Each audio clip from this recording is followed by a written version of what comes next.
Kumpirmado, ang bansang Japan na po ang opisyal na hahawak ng buong boxing career ngayon ni Cuadro Alas. Nabigo man ito na kumuha ng suporta mula sa atin dito sa Pilipinas. Tila ito naman ay naging isang malaking oportunidad sa Treasure Boxing Promotion ang Japan upang mapapayag ang ating pambato na sumailalim sa kanilang promotion. At ayon po mismo sa ating nasagap na impormasyon ay mamumuhunan po ng milyones ang nasabing Japanese promotion upang mabigay lamang ang lahat ng kailangan at tamang publicity para kay Alas. Kaya mula po sa training, sparring partners, hotel and accommodation ay wala na pong gagastusin maski piso ang ating pabato. At kasama na po rito ang weekly allowance na ibibigay ng Treasure Boxing pag ito ay nakarating na sa bansang Japan. At wala po itong katumbas na grasya para kay Alas. At mula sa ating nakuhang impormasyon ay gusto po ng Japanese promotion na maging dual citizen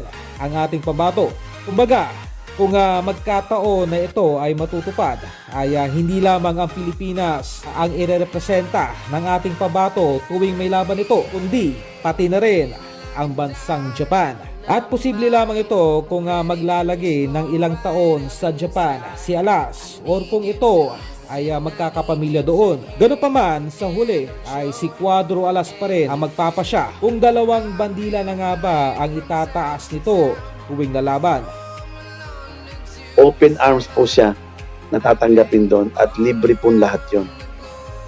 Closed door po ang kanilang training at lahat ng kanilang pangangailangan ibibigay ng promoter.